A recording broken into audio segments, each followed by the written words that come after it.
All right. Shalom, Israel. Y'all, Shem Y'all shout out to all the brothers. Your house, Shema, and the Thunba. Shem Y'all shout all the sisters. The brothers and sisters just tuning in. If you could like and share the class, let everybody know we live. Again, like and share the class, let everybody know we live. Give it a couple minutes before we get started, all right?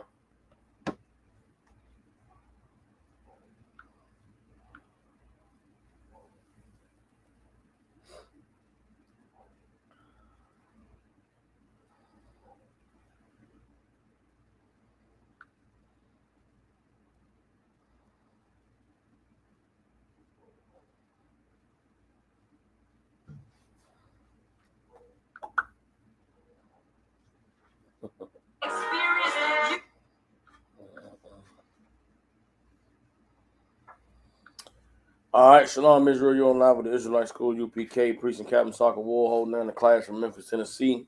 Every Tuesday, Wednesday, and Thursday, we have classes live from 6 to 8 p.m. Central Standard Time. Since 1969, ISUPK has been teaching the truth. What is the truth? The truth is that so-called blacks, Hispanics, and Native American Indians descend from the greatest people that have ever walked the face of the earth. The Bible identifies us as the lost 12 tribes of the nation of Israel. And since 1969, our sole purpose is to teach so-called blacks, Hispanics, and Native American Indians the truth of who they are, where we come from, and what our purpose is here on this earth. And in the year 2022, there's nothing more important than for black people to find out the truth of who they are, where they come from, and how we're supposed to be living. Tuesday is brotherhood class. Wednesday is biblical law. And Thursday is scripture breakdown. With every class that we have, brothers and sisters have the opportunity to ask questions.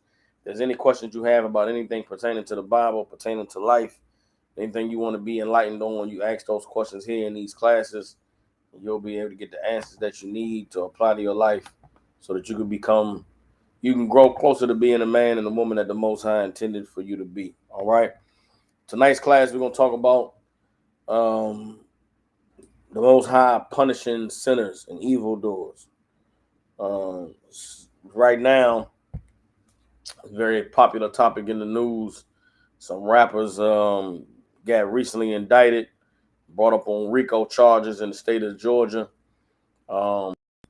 Anybody who's familiar with gang culture, familiar with, street enterprises, a RICO charge is basically a death warrant for anybody who's involved in any criminal dealings in the world, in the streets. And so there's a lot of people that's, talking about it on social media. A lot of people are sad and upset that these rappers who they like have been brought up on charges by the government.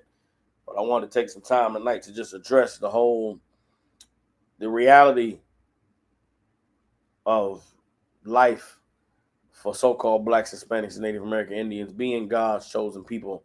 There's nothing that we can do in this world that is going to allow us to escape from the Most High. It's important that we understand that although someone's life may seem glorious, someone may seem like they're winning, if you are doing anything other than serving the Lord as your means to be sustained or to get by in this life, then there will always be pain, there will always be suffering, there will always be a day of reckoning that comes from the Most High. All right. So before we get into that topic, any brothers and sisters got any questions? All you can do is type them in online. If you're in the class, all you can do is raise your hand. A brother asked a question yesterday that I wanted to be able to address. I believe it was about Psalms 18 and 8. So if the brother that had the question yesterday about Psalms 18 and 8 is in the classroom, just type in, let me know that you're here. All right. And of course, if there's any other questions out there, y'all just go ahead and type them in, all right?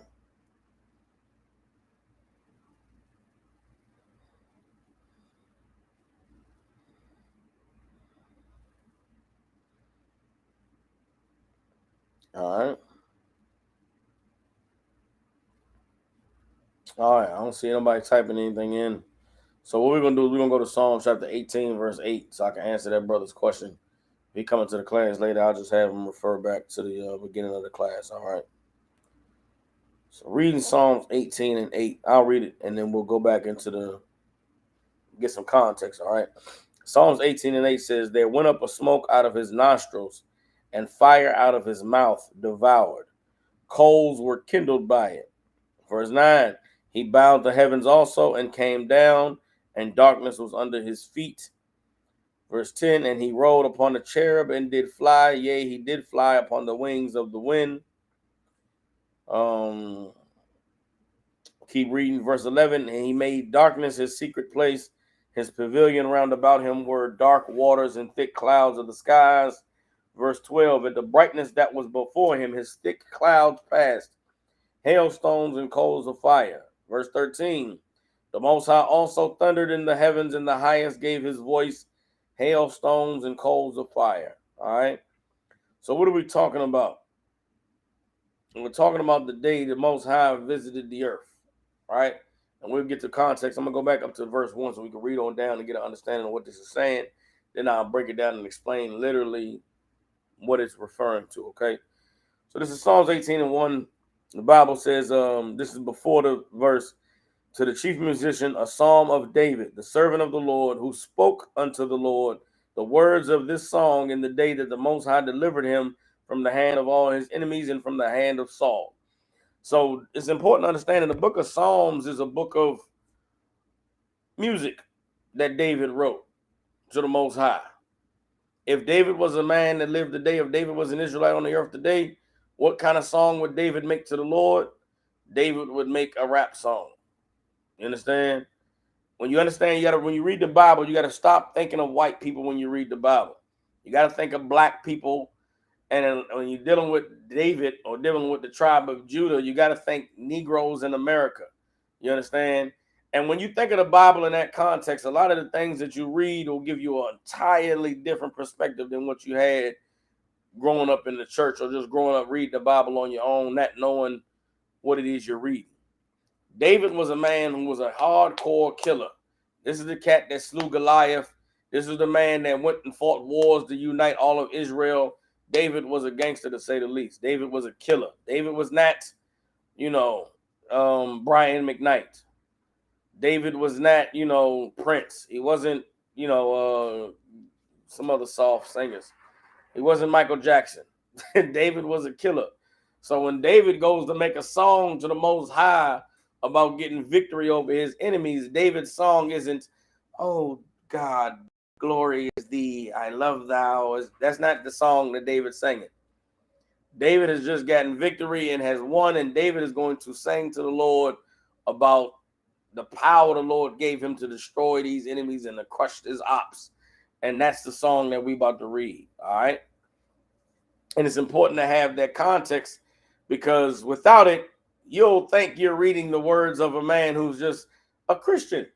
Some soft, gentle, oh, glory is God and the Lord, and he's so special. You'll think the song that you're reading is Never Would Have Made It. You'll think the song you're reading is, We Fall Down. That's not the Psalms of David. The Psalms of David is not, but a saint is just a sinner who fell down and got back up. You understand? That's not these. These songs is, many men. Literally. This is many men. You understand? This is the type of music that we read. So let's go ahead and get into it. All right, this is Psalms chapter 18, verse 1. It says, I will love thee, O Most High, my strength. The Most High is my rock and my fortress and my deliverer, my power, my strength in whom I will trust, my buckler and the horn of my salvation and my high tower. Just knowing that this is a black man speaking about winning over his enemies, the tone is different. In church, you might have read this verse 1, you might have read, I will love thee, O Lord, my strength. The Lord is my rock and my fortress and my deliverer. That's not how you should read that. You should read it like a nigga just came off the battlefield and he hyped. He want to tell everybody how he won. All right? Reading on. Psalms 18:3. I will call upon the Most High, who is worthy to be praised. So shall I be saved from my enemies. The sorrows of death compassed me, and the floods of ungodly men made me afraid. The sorrows of hell compassed me about. The snares of death prevented me. He's reading about how down bad he was. He's reading about how dire this situation was that he was in. He's talking about how horrible and how close to death he was. Verse 6, in my distress, I called upon the Most High and cried unto my power.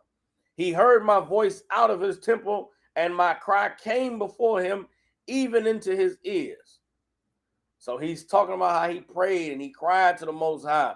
In his time of trouble, he yielded to the Most High's authority because there was nothing that could save him but the Most High. Now we're getting to God's response. What happened when he turned to the Most High in his day of trouble? What happened when he prayed and when he asked the Most High for his protection and for his power over him? Verse 7, then the earth shook and trembled. The foundations also of the hills moved and was shaken because he was wroth. God was angry. And so what? The earth started to shake. Verse 8, there went up a smoke out of his nostrils, and fire out of his mouth devoured. Coals were kindled by it. What is that talking about? In the middle of this shaking, there went up a smoke out of God's nostrils, and fire out of his mouth devoured, and coals were kindled by it. Let's keep reading. Verse 9, he bowed the heavens also and came down. So imagine the clouds folding, bowing, you understand? Meaning of the heavens, the skies coming down, and fire out of Salakia. He bowed the heavens also and came down, and darkness was under his feet. You understand? So imagine he's describing the Most High coming down out of heaven, and the heavens are bowing, meaning what? The sky is coming down, and then there's darkness, and God is above the darkness. What David is describing is a earthquake and a volcano. This is how he describing the Lord visiting him. You understand?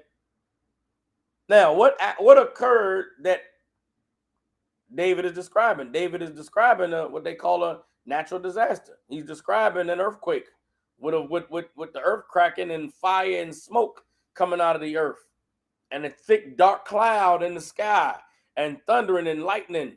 He's describing a volcanic eruption. But this volcanic eruption was the Most High letting David know that I'm with you, that I've got your back. Let's keep reading. Verse 10, he rode upon a cherub and did fly. Yea, he did fly upon the wings of the wind. He made darkness his secret place. His pavilion round about him were dark waters and thick clouds of the skies. Meaning what? The Most High is in the sky, but you can't see him. Why? Because he made darkness his secret place. His pavilion round about him were dark waters and thick clouds of the sky. What happens when a volcano erupts? There's ash rain that falls down from the sky. There's thick, dark clouds from the smoke and the fire coming out of the earth.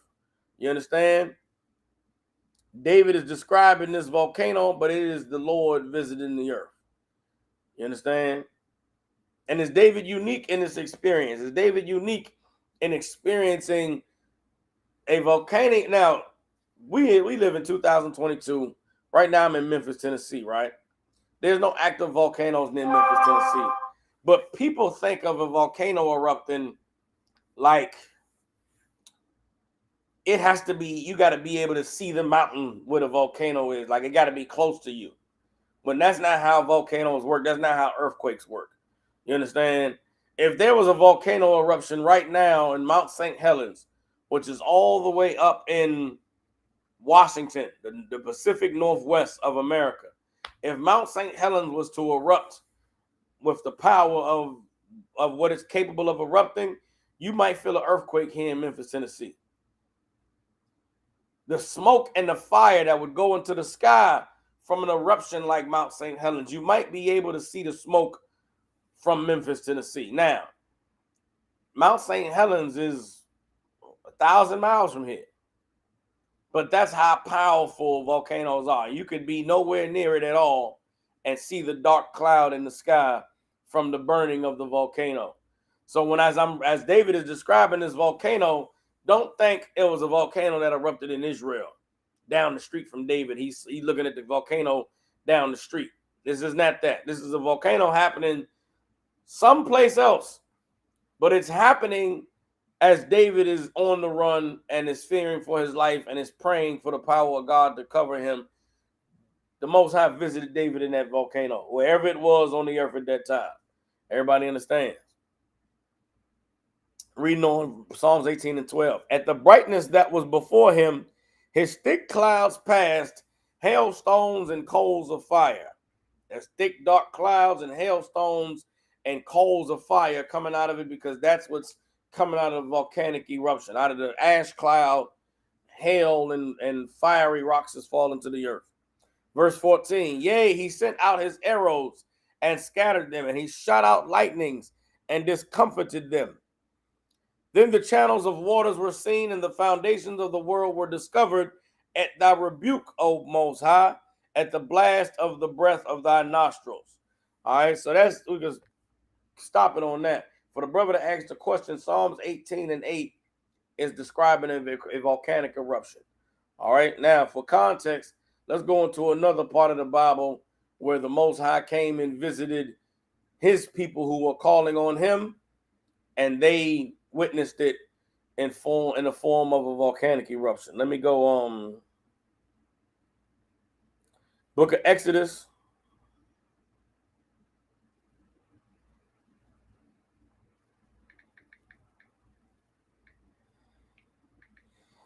Get the book of Exodus. Let me get the verse to you now. Exodus 20 and 18. All right. Let's get Exodus 20 and 18. All right. Now, if you read Exodus 20, starting at verse 1, this was the Most High. This was God giving the children of Israel the 10 commandments. All right. When the Most High gave Israel the 10 commandments, we're going to read what. Okay. The Bible is telling us this is God giving the children of Israel the 10 commandments to Moses. But we're going to read what the people who were there experienced. They did not hear a voice of God saying, this is what, thou shalt not covet, thou shalt not commit adultery.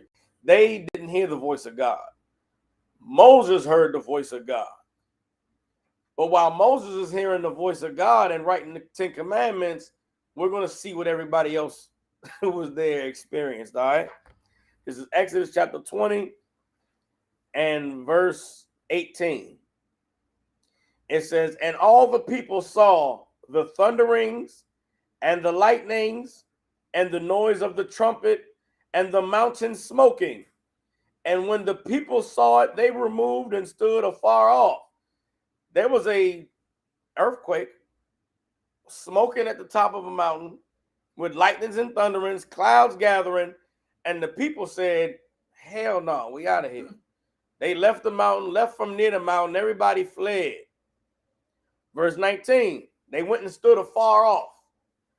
Verse 19, and they said unto Moses, speak thou with us, and we will hear, but let not God speak with us, lest we die.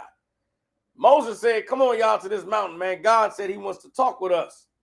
Moses go up the mountain start to shake, thunder and lightning, smoke on the top of the mountain. The people say, hell no, Moses crazy. They leave and roll out. Moses comes back down and they say, listen, Moses, we'll talk to you. You go talk to God because we don't want to die. That's God. That's the power that we serve. You understand? Earthquakes and volcanoes and tornadoes and hurricanes and all manner of horrible, terrible, make you, urinate in your pants, defecate in your underwears, things is where the Most High dwells. Everybody understands? That's the God of Israel. He's not soft. He's not subtle. He's not going to whisper in your ear. It'll be a volcano, and then someone will come and say, that was the Lord speaking to us. That's what happened with Moses when he got the 10 commandments. Let's keep reading in Exodus 20. Exodus 20 and 20. And Moses said unto the people, fear not, for God has come to prove you, and that his fear may be before your faces, that ye sin not. Moses said, oh, no, don't be scared. That's God letting y'all know how powerful he is, so that you would be afraid, so that hopefully you would not sin for fear of the volcano and the earthquake and the tornado and the hurricane. Everybody understands? God wants you to know that he is not to be played with. He's not a joke, not to be taken lightly. You think you're going to sin against the Lord and everything going to be all right? He'll bring a hurricane to flood your whole city. You think you're going to sin against the Lord and everything going to be all right? There will be a tornado that knocks out 10 houses in the neighborhood. And that 11th house, where the people were righteous and served the Lord, it'll be left standing. That's the power that we serve. Everybody understands? So we could drop that. So that's what was going on in Psalms 18:8. In the time that David was on the run, there was a volcano that erupted, and David saw the Lord in that volcano. The Most High visited David in that volcano, and David rapped about it after he won victory over his enemies. That's how gangster the Lord is. David said, man, y'all want to know when I knew God was on my side? Remember that volcano a few years back? And that was the Lord talking to me. The Lord came to visit me. But he put it in a rap song. And it's archived in history in Psalms, the 18th chapter. All right? We could drop that. Any other questions? See, brother Low-Key Lolo said, are there any laws or guidelines about making bread as an artist in the Bible? And is there anything that an artist cannot do? When you say making bread, you mean making money. So are you asking, are there things you can't do? You can do anything that doesn't go against the laws of God as an artist. Right? So what does that mean? What kind of art should you make? You should make art that doesn't break God's laws. Pornography is not art. Painting naked people, that's not art. That's being perverted. You understand? Giving people tattoos is not art. That's sinning against the Lord. To give somebody to be a tattoo artist. You understand? Now, let's say you're making drawings. You're not the one putting the ink on the skin, but you're just making the drawing. Ain't nothing else sin in making a drawing. You understand? And that's it's not gray areas. It's still very black and white, right? Tattoos is sin against the Lord. So you can't do tattoos. But there's no sin in you. Somebody say, hey, man, make me a cool Joker face with a, whatever. You just make the design. Ain't nothing wrong with that. All right? People going to do what they want to do with whatever you give them. So you can't be held responsible for somebody taking a design you make and tattooing it on their skin. All right? I'm trying to think of some other instances like that. Let's say you're a farmer. You're a farmer today. It's not a sin to grow marijuana. Like growing marijuana is not a sin, but selling it for the purposes of people to get high is a sin. You understand? So any situations like that, you just want to get some counsel, make sure you're in the right. But there's no sin against where the scripture says, where there is no law, there is no sin. Let me get that for you. All right.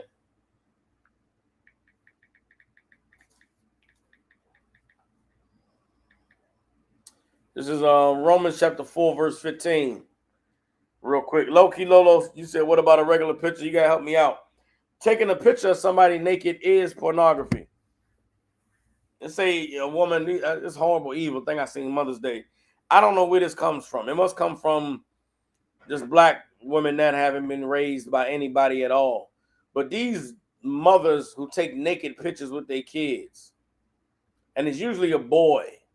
It's a mother with her, breast in the boy mouth, or she butt naked and he's sitting in her lap naked. I don't know where that comes from, but that's weird and perverted as hell. And let's understand this as black people. This is something that we never was really taught this generation. Your children are not supposed to see you naked at all. Okay, how old they are, what age they are at. You should not normalize nakedness with your children. You brothers out there, you got some kids, man. You got little boys, little girls. From the time that they're 6 months old, them being naked should be like, oh no, I can't see that. Put some clothes on. Wear your clothes. You get your son's dress or your daughter's dress. in the morning, you should be looking away while you putting their little clothes on. They should see you being ashamed to see them naked. Your little daughter come out the bathroom, she run from her mother, she run down the hallway naked. You shouldn't be like, oh, come, what you doing, baby? You should be like, oh my God, baby girl, what are you doing? You ain't got no clothes on. She 8 months, just learning how to walk. She should see you like this when she's naked. So that as she grows and develops, she knows that someone seeing her naked is a shameful thing. It's a bad thing. So that she feels bad if she's ever naked around somebody. What will that do? As that young girl grows up and she becomes 4, 5, 6 years old, anyone who doesn't react that way about her being naked, she'll know that there's something wrong with them. And she'll be more apt to come to you and say, so-and-so saw me naked. Or so-and-so tried to touch my privates. You got to raise your children to be that way from a young age so that it gets instilled in them the values and the morals and the righteousness that you want them to have, all right? Low key, Lolo, I'm coming back to you. But this is Romans 4:15. It says, because the law worketh wrath, for where no law is, there is no transgression. You understand? Where no law is, there is no transgression. There is no punishment for something that isn't against the law. All right? So for Loki Lolo, he said, what about, he said, no, not porn like a tank drawing or something like that. Listen, like if you're an artist, then make art. You could draw, you could paint, you can, you're a good photographer. Go and make something tight. Go make a tank. Make a tank with some soldiers in it, and the soldier that's on the gun, make it me. Paint me as the cat with the gun, with the bullets coming out, with a real man with a manly face on. Make my garment tight as hell, and I'll buy it from you. I'll pay you for the painting that make me look glorious. That could be a slavery. You could make money off of that. That's if the Lord gave you that gift, I'll use it. It's a beautiful gift to have. There's nothing wrong with being an artist. You understand? Artists are very necessary. Let me pull up. There's an office for every brother in the nation, and there's gifts that the Lord has given all of our people that can be useful and beneficial for ourselves and for the nation. So any gifts you got, don't hesitate to use them. You could paint, you could draw. Go ahead and make something glorious. You know what I'm saying? Let me get oh, okay. Let me see.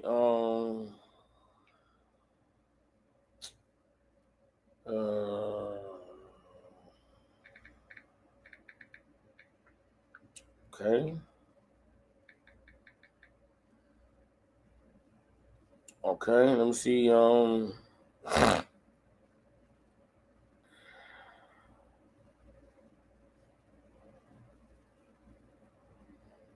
right, hold on.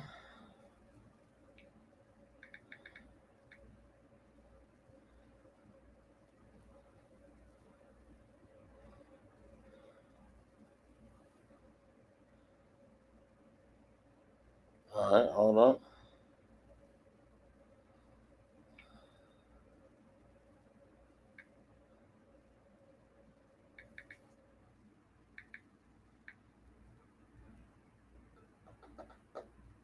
All right, hold on. All right, let's get First Chronicles chapter 15, verse 16.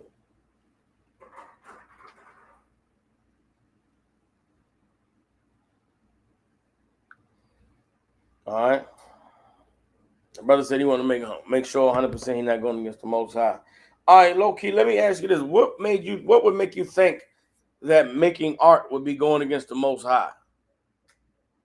And this is important because there may be a scripture that somebody lied to you about that you need to get corrected. Why would you think there was something wrong with making art? Or with being an artist, with drawing pictures, drawing images, painting? What would make you think that there was something wrong with that? Answer me that, all right? I'm going to read this scripture right quick to let you know that there's always been different. Everybody ain't a soldier. Everybody's job ain't to go to war and be on the front lines and be a soldier. Some brothers' job is to be an artist. You understand? Let's go ahead and read it. All right. This is 1 Chronicles 15 and verse 16. It says, and David spake to the chief of the Levites to appoint their brethren to be the singers with instruments of music, psalteries and harps and cymbals, sounding by lifting up the voice with joy. You understand? So David went to the men, the priest, head of the priest, and said, find some brothers that can form a band. We need a band, man. We need some cats that's going to get it crunk out here, man. Get some of these cats to go get a guitar, man. Teach these cats how to play the harp. Get some cats that can sing. I need some backup singers when I go to spit these hot 16s. I need niggas to do ad libs. That's what the Bible talking about. These black people. David became king. David went to the Levites and said, listen, man, I know we be doing the service every Sunday, but we got to get it turned up. You understand? Because I got this whole time I've been on the run, I just got all kinds of 16s. I need to get them off my chest. And I need some niggas that can give me a hot beat. And I don't nobody get beat. Don't nobody, get it crunk like you Levites get it crunk. So I need y'all to, get me some cats that's going to be my band. Now, why would the Levites have been the ones to get it crunk in Israel? Because the Most High gave us high holy days in Leviticus 23. And who was in charge of the Sabbath service and the celebrations and the feast days of the Lord? The priest was in charge. So every time Israel had a party, who was in charge of the party? The Levites. So David, when he became king, he got all these psalms. He went to the head of the Levites and said, listen, man, now that I'm king, I'm going to need y'all to get some cats that's going to make a band. I need a band. I need some cats that can get these beats together because I got all these songs I need to get out of my head. I need singers with instruments and music. I need psalteries and harps and cymbals, sounding by lifting up the voice with joy. I need some cats that's going to make my music, I need some producers. And that was the job of the Levites. So them Levites that got chosen, guess what? Their job is to get the music crunk. They wasn't blowing, they wasn't reading the law. They wasn't, going and dealing with this issue and that issue. Their job coming to feast day was to get it crunk. All right. Keep reading. Verse 17. So the Levites appointed him, the son of Joel, and of his brethren, Asaph, the son of Berechiah, and of the sons of Merari, their brethren, Ethan, the son of Cushaiah. You understand? Those are the men that was put in charge of the band. Verse 18. And with them their brethren of the second degree, Zechariah, Ben, and Jaziel, and Shemaramoth, and Jehiel, and Uni, Eliab, and Benaiah, and Masaiah, and Mattithiah, and Eliphaleh, and Mikneiah, and Obed-Edom, and Jeiel, the porters. So the singers, Heman, Asaph, and Ethan were appointed to sound with cymbals of brass. And Zechariah and Azazel, I ain't going to keep reading all these down, but these are different men that was appointed to be in different responsibilities pertaining to the band and pertaining to the cats that was in charge of the music. All right. And let's see this. Let's see. Verse 22, and Kenaniah, chief of the Levites, was for song. He instructed about the song because he was skillful. That was the super producer. You understand? Thousands of years ago, when King David became king over Israel, he put a band together. He wanted cats to be in charge of the music, to bring him hot beats for all the 16s that he had. That's how we got the book of Psalms. And we reading about the cats that was put in charge of David's production. This is who did David. David was alive today, he would have dropped a hot album. And on the executive producer list would have been 1 Chronicles 15 and 22. Kenaniah would have been the executive producer of David's album. Because that's what we reading. David wanted to make some music. He needs some hot beats. So he put a man in charge of find me some cats that's gonna make these beats and make my album pop, because I can't flop with my first album as King of Israel. All right. Low key Lolo said, because I've seen cats go the demon route, drawing them, and could go that or the positive angel route, but I wasn't sure how the Most High would respond to either one or both. Okay, that's what I'm saying. Okay, when you say go the demon route, what does it mean to go the demon route? To draw demons? And what do you think is going the positive angel route? I need you to speak to me clearly, Lolo. Just make it clear. Why would painting or drawing anything be evil? Just help me understand that. All right. With that, we're gonna as Loki is getting ready for that to give me more on this question. Anybody else got any questions? Just type them in. Anybody else got any questions? Just type them in. If not, we're gonna get ready to go into the topic. But low key, Lolo, I need you to help me understand, why do you think, what makes you think that drawing would be evil or would be against God? What kind of drawings do you think are evil or against God? And what kind of drawings do you think are positive for God? Because if you think some drawings are evil, then that must mean you think some drawings are celebrated in heaven. So help me understand, all right?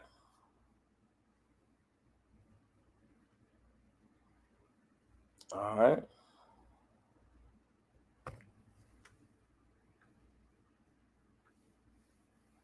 All right, so nobody else got any questions. We're gonna go ahead and get into tonight's topic, which is all evil is punished eventually. All right.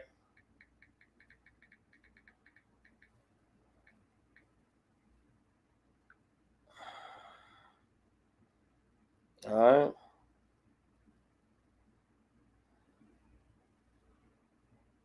Okay, Sister Anisha Lane wanted to know, are women allowed to be motivational speakers since the man is the head of the household? Um, okay. Are women allowed to be motivational speakers? Yes, women can be motivational speakers. What are they motivating the people about, though? A woman should not be a motivational speaker about serving God, because that would make her a preacher. So, no, a woman cannot be a motivational speaker about serving God. Can a woman host a class where she wants to encourage other women on how to be faithful to a husband in the truth? Yes. Why? Because she wouldn't be teaching any men. This is a class that is geared towards, it's a event that she's hosting to teach women. You understand? Could she be a motivational speaker about, succeeding in your business, about thriving in your career field? Yes, she can instruct women on how to be great in their career. Hell, could she do a seminar on making it in corporate America? When she's teaching women and men, men are in that class as well. Yes, there's nothing wrong with a woman teaching. She just can't teach in terms of instructing someone on the ways of serving God or of obeying the Most High. That is what a woman is not allowed to teach or to be a public speaker concerning. You understand? But there's nothing wrong with a woman having a gift of, she's a motivational speaker. She got a gift of being able to, relay information to people or inspire people. Nothing wrong with having a woman that's good in that arena. You understand? And that gift should be acknowledged, and it should be fostered and nurtured if you have a woman who has a gift like that. But there are boundaries with which that gift can be used. All right. All right, Sister Markina. Also, too, Salakia sis, for the Sister Markina, it, it's come to my attention, sis, that, well, I ain't gonna say that. We'll talk about that later. But we'll talk about it later. I ain't gonna say that during the class. Yeah, Yada Zakaban. Sis, we're gonna have to there's been some counseling going on concerning your name, and we're gonna have to make some alterations to the name that you were given. You were given the right name and the right spirit It's just in terms of the Hebrew, it's in a masculine form. So we're gonna have to address that very soon. Coming up here down here in Memphis, we're gonna make sure that we get your name in the proper context that the Most High wanted it to be in. But Yatazakaban is a masculine name, so we're gonna correct that very shortly. All right. But the sister had a question. She said, "Is buying food stamps a sin?" Okay. Yes, you should not be buying food stamps. Here's why. Right? It's all good, sis. No sweat. I know. I know. And it's something I should address long ago. I'm gonna address it now. All right. Salaki about that. I'm gonna address it very soon. Um, here's why you shouldn't be buying food. Okay. Here's why you shouldn't buy food stamps. Shouldn't buy food stamps because it's against the law. Right? That's first and foremost. You get caught buying food stamps, that is fraud to the public welfare system, and you could go to jail. You could face charges. All right. So you shouldn't do it. It's illegal. Having said that,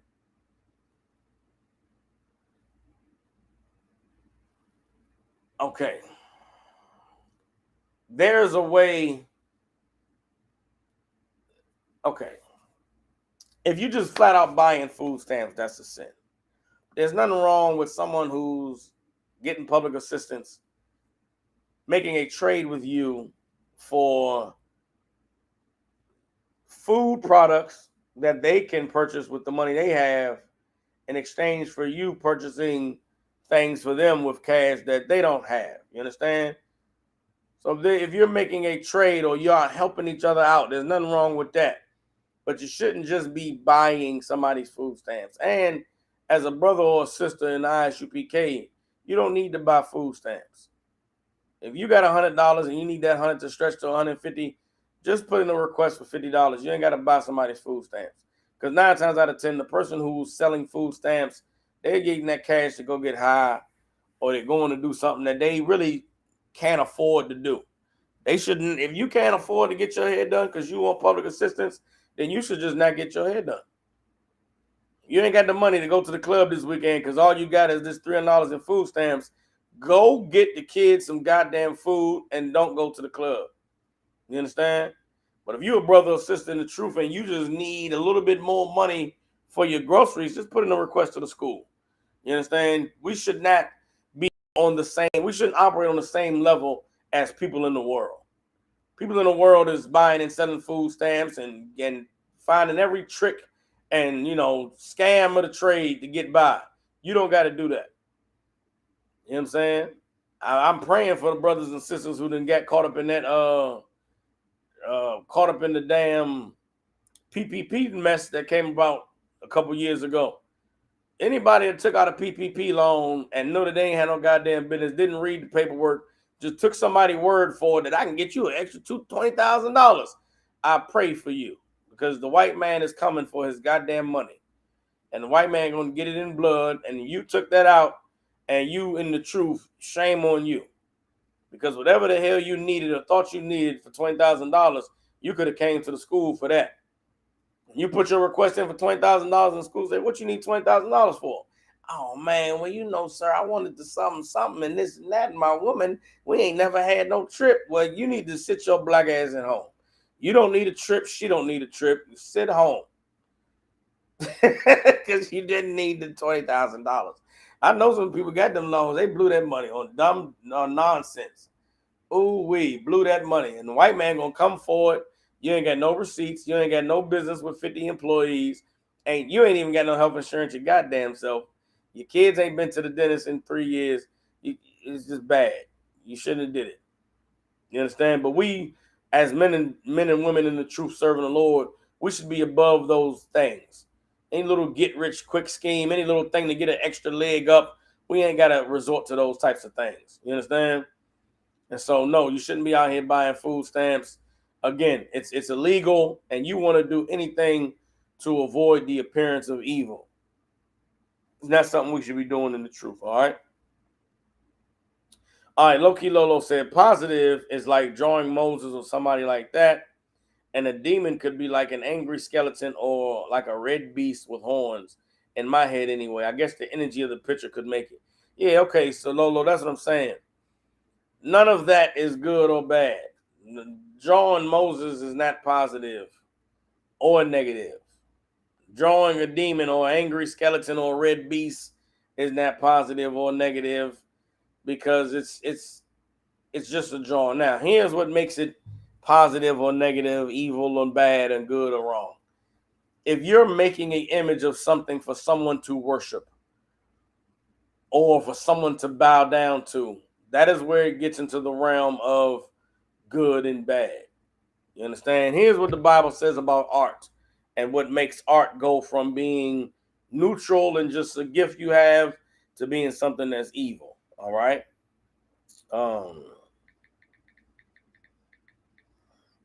This is Exodus 20:4. And the reason why I asked what I asked is because I thought that you were referencing this scripture here. There's nothing wrong with painting, nothing wrong with, you're a sculptor, you make statues, nothing wrong with anything that you can create as an artist, as long as it is not a sin. So again, if you ain't tattooing somebody, ain't nothing wrong with you making art. If you ain't making some naked perversion, nothing wrong with you drawing a pretty woman. You understand? There's nothing wrong with you painting portraits of people, as long as it's not going against the laws of God. Here's where art can be corrupted.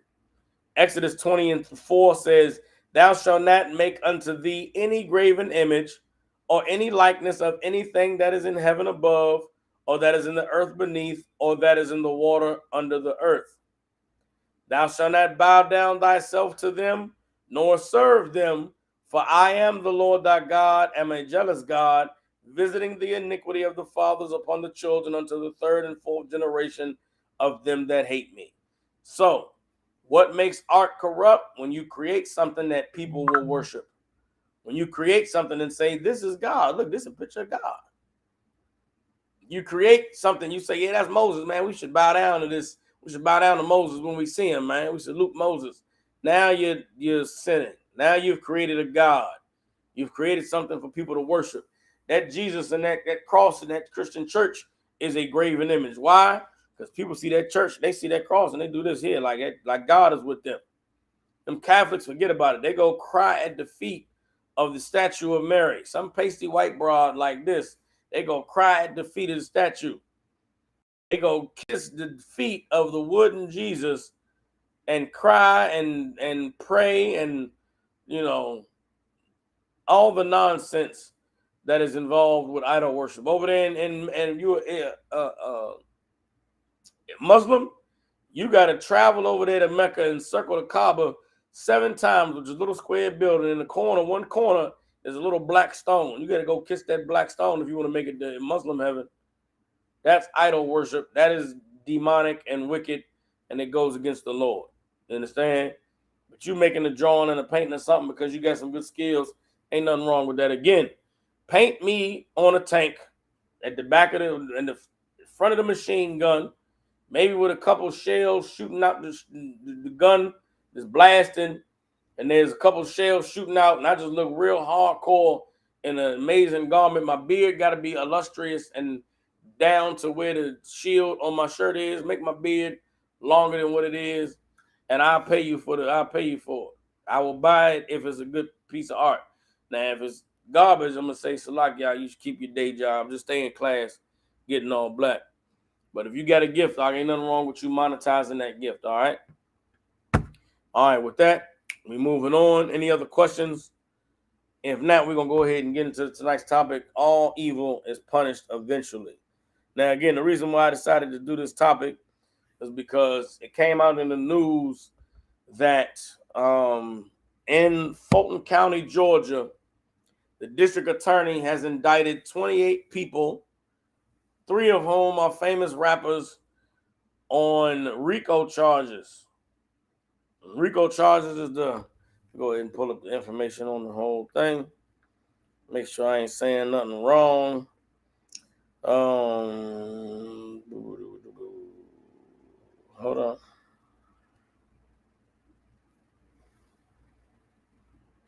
What is okay, hold on. All right. The RICO Act is the Racketeer Influenced and Corrupt Organizations Act. All right. 28 men in Fulton County, Georgia, were indicted on over 100 counts, ranging from theft and robbery to illegal possession of firearms and drugs to murder. You understand? The rappers goes by the name of Young Thug, another rapper by the name of Gunna, and another rapper that's Yak Gotti. Well, these three cats and their whole crew, known as YSL or Young Slime Life, are facing RICO charges in Fulton County, Georgia, and the oppressor is going to make sure that all of them go to jail and don't see the light of day for a number of years. So for a lot of people in the black community, there's a lot of mixed emotions. Some people, oh man, they hating on Young Thug. They was out here getting money. Some people laughing, saying, I told you so, that's what you get. You know what I'm saying? A lot of brothers, righteous brothers, Young Thug was famous for cross-dressing and dressing like a woman and looking like a homosexual. So they touted a victory for him getting locked up, and now he get to go to jail and really be a girl. But for the purposes of this class, we just want to remind brothers and sisters that the Lord is making sure that we all know that there is no escaping judgment and that there is no avoiding punishment that comes for being a sinner and for doing evil and promoting evil to God's people. And that is what lies at the core of this so-called gangster culture that we have in our community. It's a culture that was given to us by our oppressor, and the music that is promoted, that is put on the radios and the videos, is all designed to teach you an evil lesson against the Most High and against your people, which is that the way that you rise to power, the way that you get famous, the way that you get money is by being a criminal. It's by robbing and stealing and selling drugs and getting high and popping pills and selling pills and treating women like whores, when all of those things go against the Most High and keeps us down as a people. He's Young Thug and his crew, they're going to face these RICO charges. They're going to get to snitching on each other, and they're going to go to jail for a long time, and it's not going to stop with them. There's a lot of these rappers, a lot of these cats out here that's rapping this and trying to and promoting this gang culture, this gang life, this mob lifestyle. The time is coming when now the oppressor is going to begin to visit them and to lock them up and to punish them for all the evil that they have been promoting, that they have been doing, and that they have thought that they were going to get away with. And we're going to go through this scripture tonight and get an understanding that when you see these things happening and taking place, you got to know that it's the Most High that has done it. And so that you won't get the wrong idea about doing evil, getting money, living the celebrity lifestyle, and thinking that it's all peaches and cream. We're going to make sure you understand what the Bible says about these things, all right? So let's first get his Ecclesiastes chapter 8, verse 11.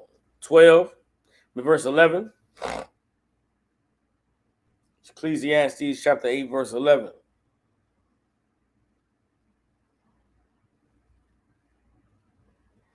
It says, because sentence against an evil work is not executed speedily, therefore the heart of sons of men is fully set in them to do evil. Meaning what? You may see something, just because the punishment for sin doesn't come immediately, the sons of men become emboldened to continue to sin. Imagine if the first time you put a cigarette to your lips and you smoked it, you felt cancer in your body. What would everybody do? They would never smoke again. Imagine the first time you popped a pill, your brain, you passed out and overdosed and went into a coma. Then people would not become drug addicts. Imagine if the first time you went and had sex with a whore, you caught gonorrhea or chlamydia or some nasty disease that made your penis lumpy and leaked green stuff. I thank the Lord I don't know what none of that's about.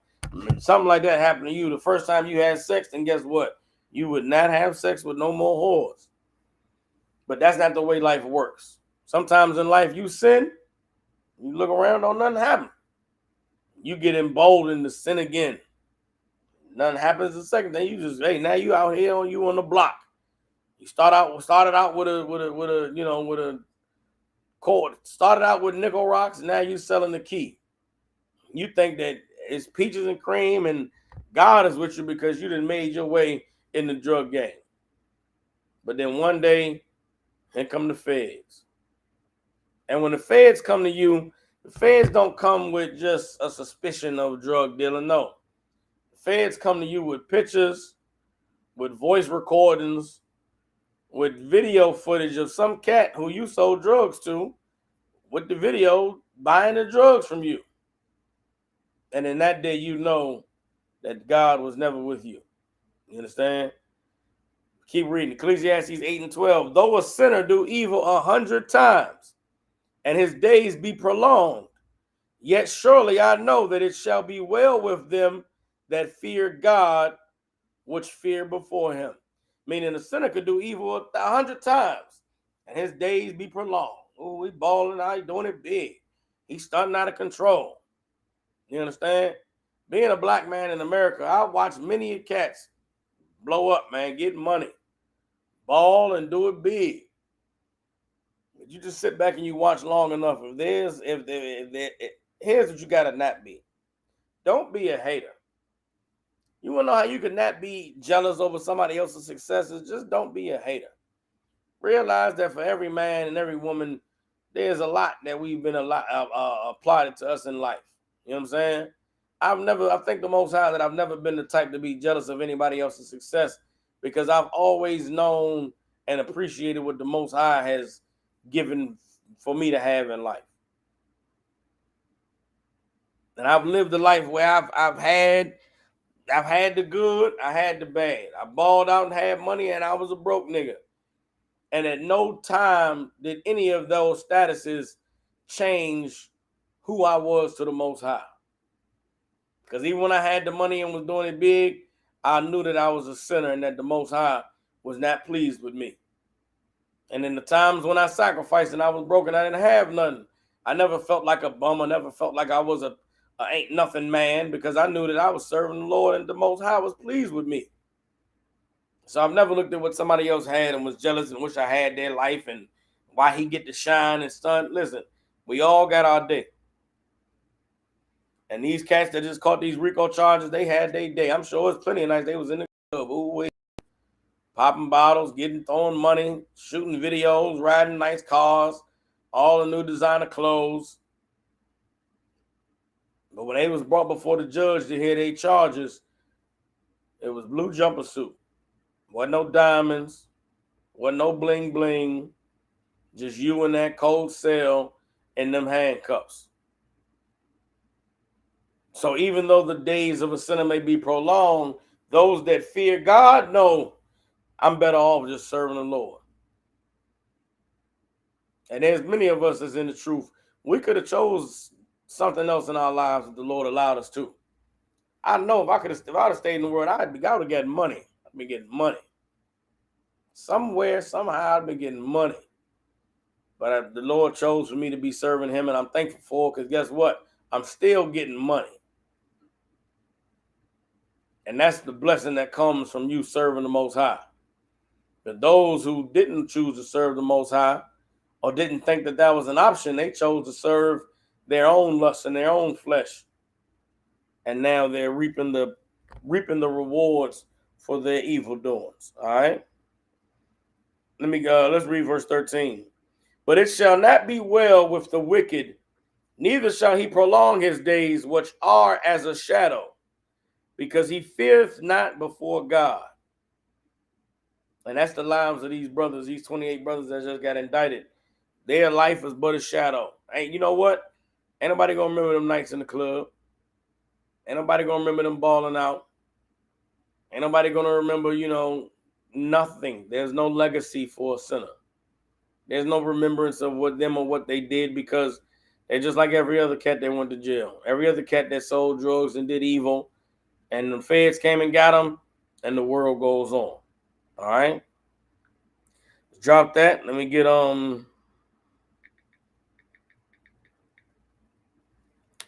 Galatians chapter 6, verse 7.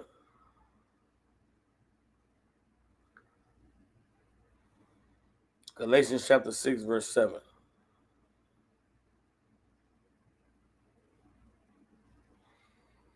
All right, Galatians 6 and 7 says, be not deceived, God is not mocked. For whatsoever a man soweth, that shall he also reap. Whatever you produce in this world, you are going to get the rewards of it.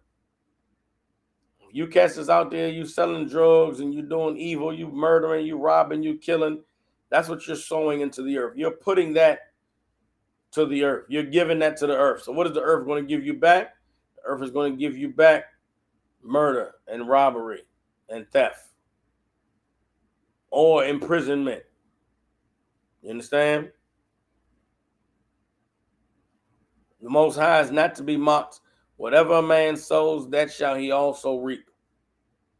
You understand? And for years, particularly in this music industry, these rappers have been sowing evil into our community.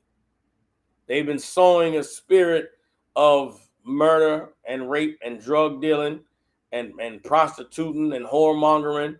They've been putting so much evil and negativity out there into the airwaves that now it's being returned upon their head. And it would behoove brothers and sisters to see that there is no winning when you choose that fast life. When you choose the life of you choose the gang life. When you choose to, walk that dark path, there is no coming out on the other side of the end in the light. And so all the evil that was sown by these brothers, or that has been sown by brothers, guess what? You are going to reap what you have sown. All right? Let's read verse 8. For he that soweth to his flesh shall of the flesh reap corruption. But he that soweth to the Spirit shall of the Spirit reap life everlasting. What is sowing to the flesh? Doing things that'll please your flesh. You understand? And this YSL, this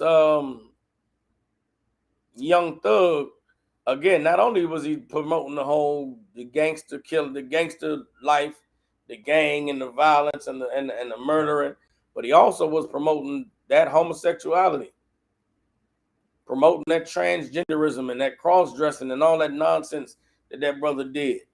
And guess what? The Most High is not to be mocked, man. The Most High gonna deal with you. And it's unfortunate because by now, black men should know that there is no honor amongst thieves. There is no loyalty amongst sinners. And what we're gonna see with this RICO Act, with these charges that's coming down.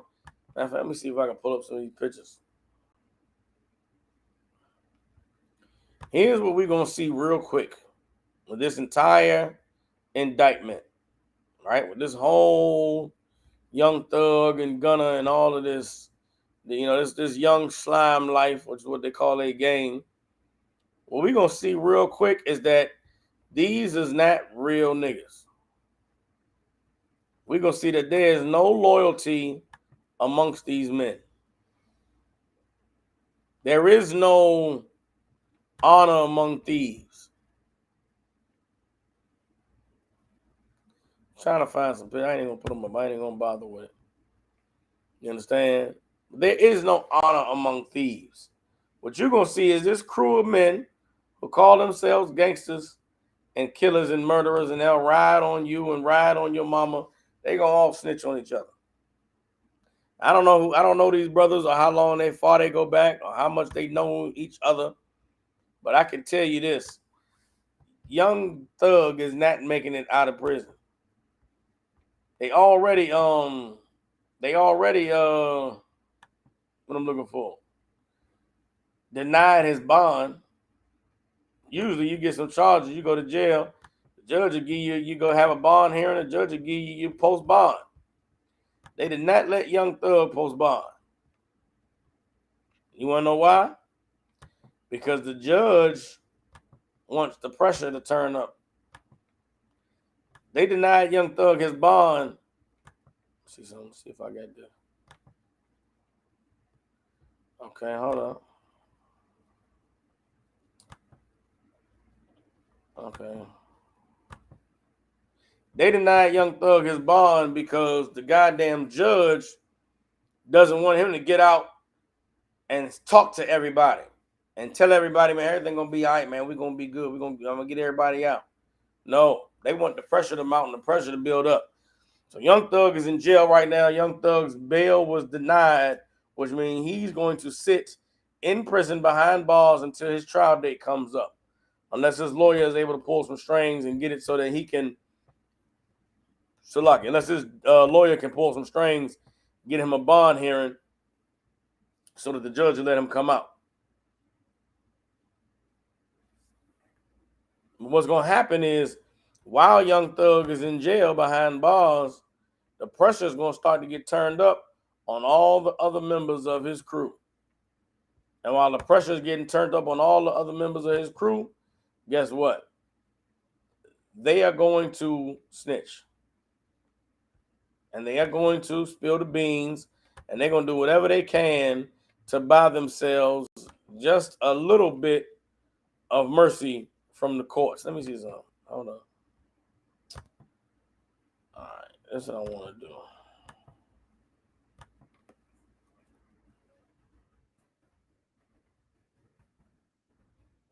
All right. So let me play this video for y'all real quick.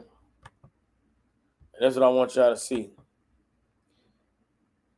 In the indictment, right, that was handed down by the Fulton County DA, Young Thug was only hit with 2 charges. The only 2 charges that he was hit with was a RICO charge, meaning that he's hit with being in charge of a criminal organization. You understand? I'm going to go ahead and read some of this article. It says, popular Atlanta rapper Young Thug was arrested Monday in Buckhead and was among 28 people listed in an 88-page indictment filed on Sunday in Fulton County Superior Court. It says the indictment outlines specific charges against Williams and his 27 associates.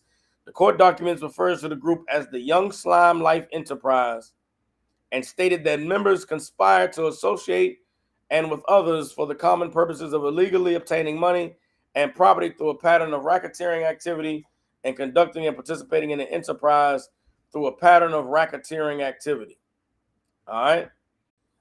It says the indictment lists more than 120 acts that support just the first of the 56 separate charges handed down to the various members of the YSL. Among those other charges are murder, aggravated assault, firearms violation, theft, drug possession, participating in street gang activity, armed robbery, and carjacking between 2012 and 2020. Says right now Williams is only being charged with those 2 counts, but is listed in the indictment as being one of the YSL founders along with Walter Murphy and Trontavious Stephen. You understand? So Young Thug actually only has 2 charges. He's actually only been hit with the RICO charge, meaning what? They not hitting him with none of the drug charges. They not hitting him with none of the gun charges. They not hitting him with none of the other charges, but they are hitting him with being the ringleader of the organization or with being the one to spearhead the whole movement. And so because of that, all the DA is going to need is for some of the other defendants, the co-Ds, to come forward and say, yeah, man, Thug told us to do it.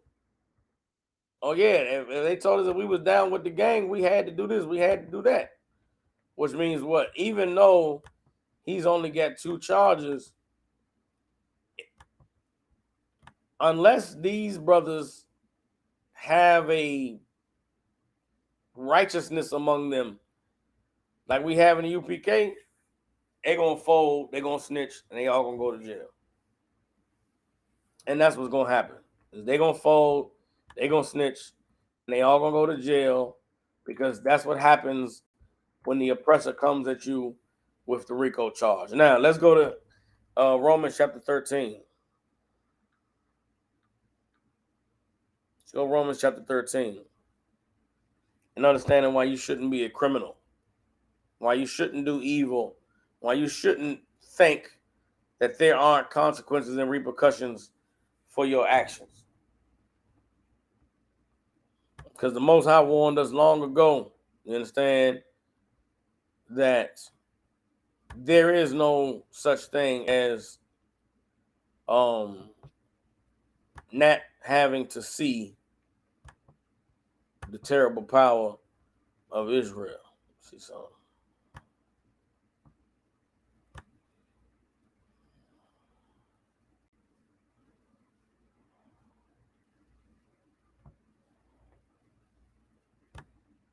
See something.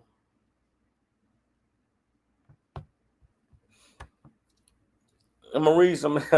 I ain't funny and I ain't laughing, but I'm gonna read some of the statements from the indictment also to just show you how thorough and detailed this devil is. Because I'm sure some of the things that's listed in this indictment, and these cats just knew that they would never have to answer for any of this. They just knew that they were so slick and so on their game and so on point that they would never have to answer for any of this. But they don't know that they are dealing with the most subtle beast in the field, and that this subtle beast knows how to destroy you. This subtle beast knows what it takes, you understand, to bring you down. So let me go ahead and read this. This is Romans chapter 13, verse 1. It says, let every soul be subject unto the higher powers, for there is no power but of the Most High. The powers that be, so like the powers that be are ordained of the Most High. Whosoever therefore resisteth the power, resisteth the ordinance of God, and they that resist shall receive to themselves damnation. What does it mean to resist the power or to resist the authorities? Being a criminal, being a drug dealer, being a murderer, being a gang member, being in a gang, you understand, committing crimes and bringing harm to people. You understand? That is not anything that the Lord called for Black, Hispanic, and Native American Indian men to be. Which is why when we live a criminal life, when we involve ourselves in criminal behavior and get involved in gangs and selling drugs, it always turns out one way, either dead or in jail. And these rappers made it look like it was a glorious thing to be a drug dealer, an amazing thing to be in a gang. When those of us who live regular life in the streets know that being in a gang only gets you dead or in jail. Being in a gang only causes you to the loyalty that you give to your gang one day pays you back in the form of somebody snitching on you, or somebody stabbing you in the back, or you go to jail, somebody have sex with your woman. And that's nothing that the Lord wanted for us. But when you choose to sow evil and corruption and wickedness, then that is what you're going to reap. These brothers chose the path of criminality. They chose the path of being gangsters. You understand? They chose the path of taking on the oppressor's culture and promoting it, which is why Young Thug put on dresses. It's why Young Thug rapped about popping pills and smoking weed and getting high, as if those things were glorious and honorable for a man to partake in. And now, because of that, he's receiving damnation because he resisted the white man, resisted the powers that be. How? By being a criminal. Verse 3, Romans 13:3, for rulers are not a terror to good works, but to evil. Meaning what? The so-called white man is a ruler. He's not a terror to good works. If you obeying God, if you living righteously, white man ain't got no authority over you, no power over you. But if you're doing evil, then he has the RICO Act. Reading on. Wilt thou then not be afraid of the power? Do that which is good, and thou shalt have praise of the same. If you do that which is good, then the white man will have no choice but to respect you. The white man will have no choice but to leave you the hell alone. But you out here trying to be like the white man. You want to be a gangster. You want to be a killer. You want to destroy your people the way the white man destroyed your people. Then guess what? the RICO Act. Verse 4, for he is a minister of the Most High to thee for good. But if thou do that which is evil, be afraid. For he beareth not the sword in vain. For he is the minister of the Most High, a revenger to execute wrath upon him that does evil. And that is the oppressor's job in this earth, is to be the devil that the Bible speaks of, and to also be a punisher to all evil works. If you're involved in selling drugs to black people, murdering black people, promoting a culture that causes black people to murder and be murdered, causes black people to go to jail, causes them to sell drugs to one another, then guess what you can look forward to? The RICO Act. You can look forward to your oppressor hunting you and watching you and studying you and then coming out with it when the indictment gets filed. Now we're going to go into some of the details of this indictment that was filed in Fulton County to show you just how aware the oppressor is of all the things that you're doing and have going on. All right. So we back at the article now. I'm going to read some of this article. All right. Let's see something. All right, so here we go. It says, what is the Young Slime Life Enterprise? Right? The whole point of RICO is to prove the main staple of the RICO Act charges is to prove that you ran a criminal organization, that you had a gang that was organized, and all the things that was done for and by the gang at the behest of the men who were in charge. All right. And we're going to read, as I read this, I want y'all to think of social media, think of your Facebook and your Instagram and your TikTok and what it is that is being expounded in this indictment concerning these brothers who facing these charges. It says, what is Young Slime Life Enterprise? The Young Slime Life Enterprise started as a street gang in the Cleveland Avenue area of Atlanta in 2012, according to the indictment. Williams, Young Thug, who also goes by Slime, along with Murphy, who goes by DK, and Stevens, who goes by Tick or Slug, created it as an affiliate of the National Bloods gang, the court document states. Williams has been known to reference it in his songs and on social media. The indictment stated that in its 10 years, it has expanded to include the surrounding metropolitan Atlanta area. So they're saying that Young Thug has rapped about this Young Slime Life gang. And he's rapped about, you understand, he's referenced it on his social media. Reading on. Some YSL members claim close ties to blood subset gangs, Sex Money Murder, or 30 Deep. The indictment continued. So some of the members of YSL also rep Sex Money Murder. They also rep 30 Deep. Associates wear red for the Bloods and green for Slime. So sometimes you'll see them wearing red. Sometimes you'll see them wearing green. The indictment states they also wear clothing that has YSL or Slime on it. They also might have similar pendants with those words or slat on it. Like many gangs, YSL uses a variety of hand signs. The indictment outlines a couple, including the wiping of the nose with the index finger. Another hand sign is the curling of the ring and pinky fingers. I ain't about to make the hand sign. Inward towards the palm. This is in quotations. The extended middle and index fingers represent the Y. The curved middle finger and curved ring finger represent the S. The extended index finger and thumb represent the L. The indictment reads. Members will also make the two guns hand sign by forming pistols with their fingers and pointing them in opposite directions.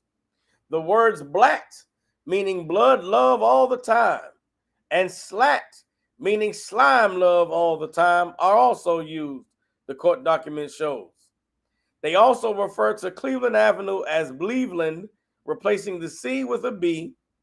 Green heart, green snake, blowing nose, and green vomit emojis are also symbols commonly used by members of YSL, the indictment reads. Now, I imagine that these cats in this gang, as they reading this indictment, are thinking of all the Instagrams where they threw up their gang sign.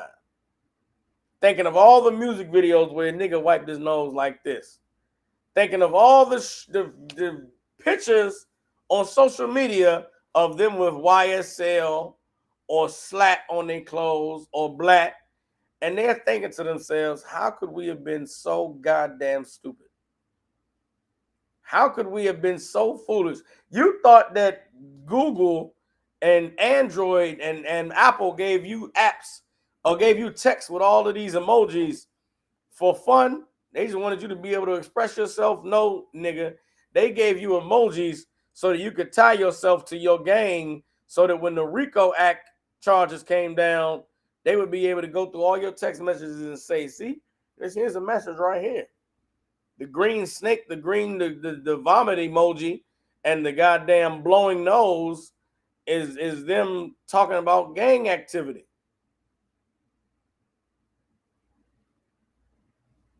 This is what happens when you're dealing with the white man. This is what happens when you come up against the most subtle beast in the field. You understand?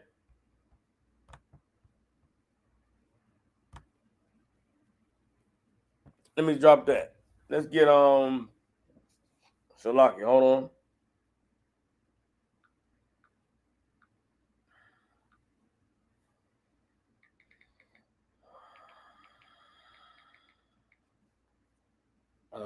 Hold on.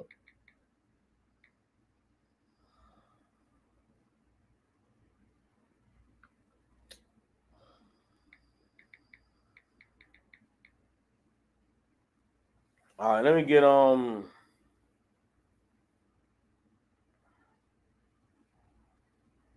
Amos chapter 5. No, not that one. Hold on, not Amos 5. Hold on.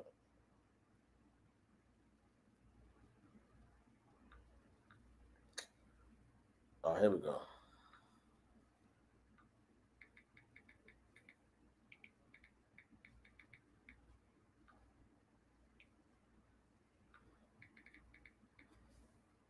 Hold on.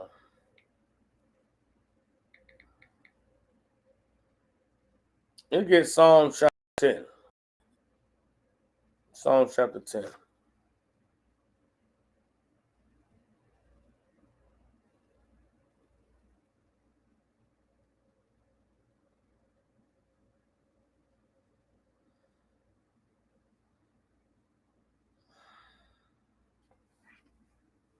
Um,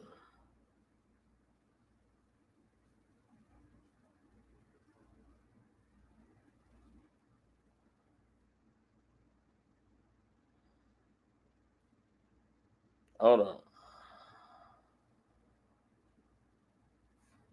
No, that's all of these. There's good scriptures in all of these, but there's something that I want specifically. Um,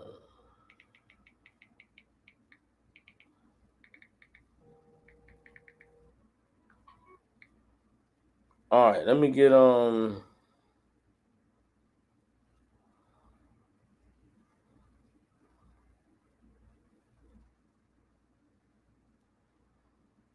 Hold on.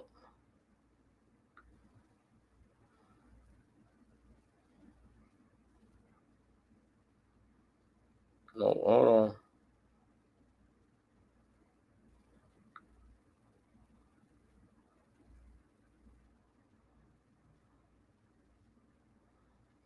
Ecclesiastes 9 and 12.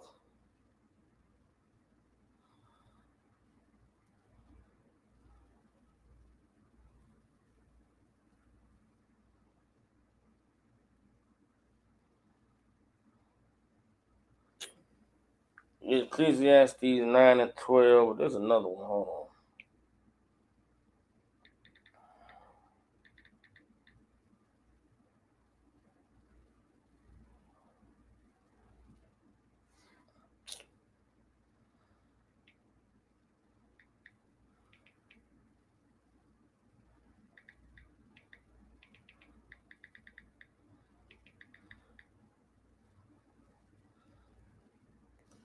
Ecclesiastes 9. Hold on.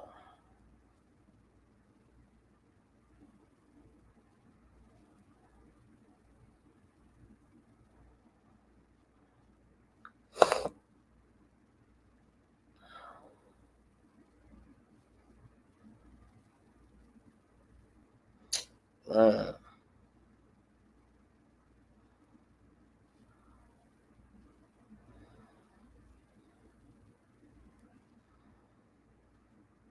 There's a lot of these scriptures, man. I'm looking for something in particular. Well, let me go ahead and just read Ecclesiastes 9 and 12 for right now. Ecclesiastes 9 and 12. You brothers, any officers online, I'm looking for the scriptures where the Most High talks about lying in wait, like setting a trap, but then you get snared in it yourself. You set a trap for somebody, but then that trap ends up trapping you. You understand? And that's the lesson. That's part of the lesson that we should take from this indictment. You understand? And in this indictment, they talk about how there's a whole list of different gangs outside of YSL, Young Thugs gang, that they're also targeting, that they're about to be bringing charges down on next. And you about to see a lot of these rappers, a lot of these cats that's been popping, and they got crews and squads, and you see them rolling deep, just like they came for Tekashi 6ix9ine and his gang in New York City. They coming for them down there in Atlanta. They're not gonna stop down there in Atlanta. They're gonna come for them cats in Baton Rouge. You understand? They're gonna come from them cats down here in Memphis. They're gonna come from them cats up there in Chicago. You understand? The goddamn oppressor set a trap and wait and let us fall into it. And because of a lack of righteousness and a lack of morality and a lack of knowledge of the Most High, brothers have fallen right into that trap because they thought that they could choose the oppressor and they could serve the oppressor enough that it would excuse them or allow them to escape from his hands. But there's no escaping from the hands of the Most High or from the reach of this oppressor, because everything that you involve yourself in criminally, it is what he has set up and allowed for you to involve yourself in. The same way that the oppressor set up the damn mafia and set up the ways for them to thrive and them to make money. He set up the whole drug game for black people. He set up the entire recording industry for these cats to make these albums and to make these songs and to make this money and to go travel around the world spreading their evil. Why? Because he knew that in the end, he could bring the RICO case and make a big showing out of locking these black men up and throwing them behind bars and calling them criminals and monsters and every evil thing under the sun. And that is what's outlined here in this indictment. You understand? But let's go ahead. Ecclesiastes 9 and 12 says, "For man also knoweth not his time, as the fishes that are taken in an evil net, and as the birds that are caught in a snare, so are the sons of men snared in an evil time, when it falleth suddenly upon them." You understand? These brothers, this YSL, man, they've been young slime life for years, getting money, going to all the events, going to the shows, having all the diamonds and the jewelry and the money. And they thought that their day would never come. Until one day you look outside your mansion and you see the goddamn ATF rolling up. You see the DEA. You wondering, what the hell is it today? They come and they tell you, "Mr. Thug, you have the right to remain silent. Anything you say can be used against you in a court of law." They show you those indictment papers and you read it's 150, 180 counts, over 28 of y'all getting locked up, and you got to think to yourself, who the hell gonna stand by my side? You understand? And you realize you ain't really got nobody. You ain't got nobody. Let me go ahead and read. Let me play this video right quick. This is a clip from a show that Young Thug was on. But this older cat tried to give him some game. Tried to let him know, hey man, playing out there, playing being a gangster, man, you playing in the streets. There's consequences and repercussions for these things, man. Y'all should be careful. Y'all should watch yourselves, man. You know what I'm saying? I know y'all doing your thing. You trying to get some money, but it's real out here. It's real when you go to that prison. You get behind them bars and there's nobody but you. Let's go ahead and play this clip of this brother talking to these young cats and trying to warn them about crossing the oppressor and crossing the Most High. Go ahead and play it. Like a lot of us, man, we be You did 20 years, didn't you? Yeah, 20. I did 5 first, then I did 20. I did 5 in the juvenile system. I did 20 in the penitentiary. And I went so you really did more time in prison than you ever did on the earth. On the earth. That's why a lot of times when some of y'all young niggas, when some of y'all young niggas in here that still be living that shit, I don't be talking to y'all on Instagram as some square ass lame ass nigga. I'm talking to y'all as a nigga that been in a prison yard and see little young boy come in with his tattoos on his face, and he like, oh gee, I'm like, what's up? You know Keisha? From where? They don't know, but that's your mom? Yeah. She said, could you call it? Call it. And yeah, he got a shooting. Then I go back, young boy, let me see your paperwork. He like, yeah, how much time? Like, what can I? When I'm going home? Shit. 2073. Cease. And now all the gangster shit gone. The homies, I'm gonna be straight. I ain't the nigga that's gonna say, here, youngin, take this pistol, take this package. I ain't gonna put you on no dummy mission. And the problem is, so many niggas are scared of y'all. I'm not scared of no young niggas because I'm not coming at you in the wrong way. I'm coming at you the way your daddy ain't come at you, the way your uncle couldn't come at you, because them niggas was dead in prison. So I ain't gonna be on the gram talking some sucker shit to you, just like I checked the young nigga in here. I don't know who it was. If like you rappers, like the artists, if you don't want to be an artist, take it to the streets. You know what I'm saying? Man, his cat, he tried to tell him something real. Tried to warn him about playing out there in the streets and about how real it could get. You know what I'm saying? And now that it's real, hey, can't nothing be done now. You know what I'm saying? Psalms 9:16. This is a good one. Come on, y'all at the water. This is Psalms 9:16. Says, the Most High is known by the judgment which he executed. The wicked is snared in the work of his own hands. You understand? Hegayah. I don't know what the hell that is. Salah, I gotta look it up in Hebrew. I don't know what that means. You understand? But that's the Most High. These brothers been living this life, been this evil, and now they caught up in it. Now they destroyed in it. You understand? Hold on.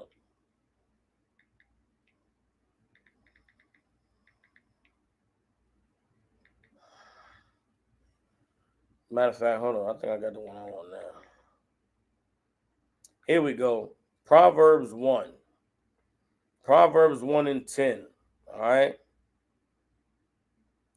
That's this. We're gonna end the class off with this. Psalms 1:10 down to 19. You understand? This is what the Most High wants us to understand and wants us to know and wants us to never forget about crossing him and about choosing this lifestyle that goes against these laws that he established for us. Choosing a lifestyle that seeks to take advantage of and benefit off of the murder and the rape and the robbery of your people. Choosing a lifestyle that promotes evil and sin and wickedness that goes against him. And it will behoove every brother or sister out there. You living in some criminal, you doing some criminal behavior, man, come into the truth and change your life. You've done some evil, some things in your life that you know you can't escape from, and you're afraid that it's going to catch up to you. Come into the ISUPK, man, and serve the Most High and change your life.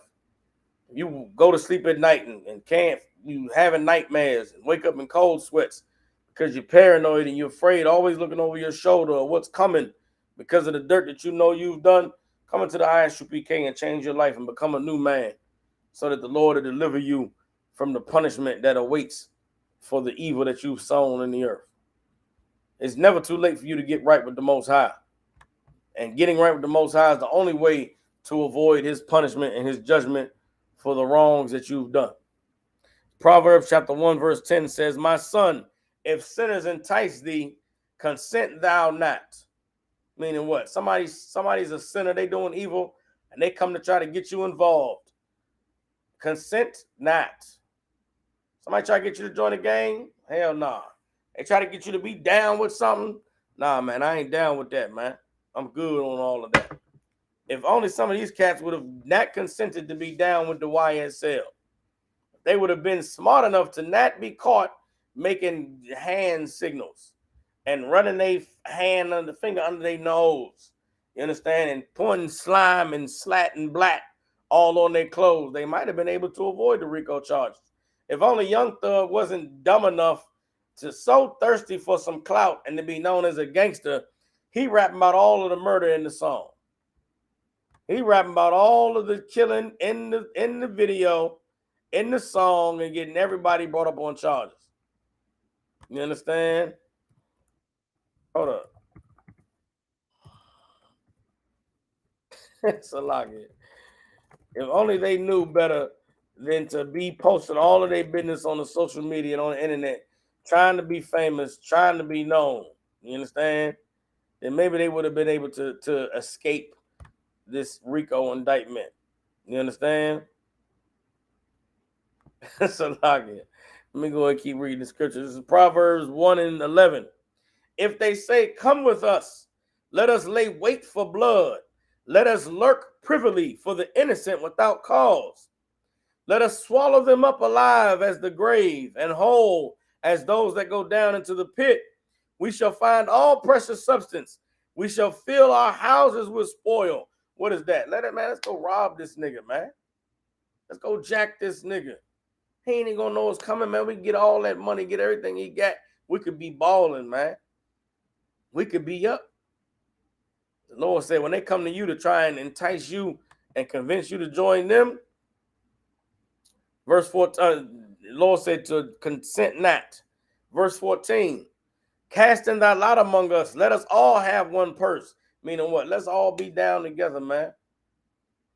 Come on, man. Get down with the gang. Get down with the crew. We getting money over here, man. It don't matter what we got to do, man. We got to rob a nigga, shoot a nigga. We got to, you know what I'm saying, jack somebody, steal somebody's car. Let's do it. We're going to get this money. Verse 15, my son, walk not thou in the way with them. Refrain thy foot from their path. Verse 16, for their feet run to evil and make haste to shed blood. Surely in vain that is spread in the sight of any bird, and they lay wait for their own blood. They lurk privily for their own lives. So are the ways of everyone that is greedy of gain, which taketh away the life of the owners thereof. And that is what preceded the indictment filed in Fulton County against Young Thug, Gunna, and Yak Gotti and the whole YSL crew. They came together and agreed to be one in an evil criminal enterprise, to murder and to rob and to rape and to kill and to steal, allegedly. And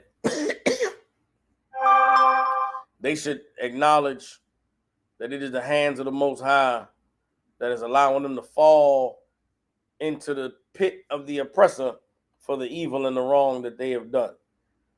And it will behoove brothers and sisters to learn from this lesson and to recognize and to see that there is no escaping the judgment and the punishment of the Most High.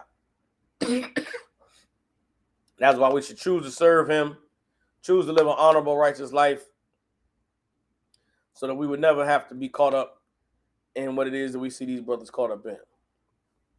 And with that, we're the Israelite School of Universal Practical Knowledge out of 1 West 125th Street, Harlem, New York. And with that, salute to the brothers, Yahweh Hashem Yahushua Barak Thumb. Courtesy salute to the sisters, Yahweh Shema Al Thun by Hashem Yahweh Shah. I see y'all tomorrow. Shalom, Israel.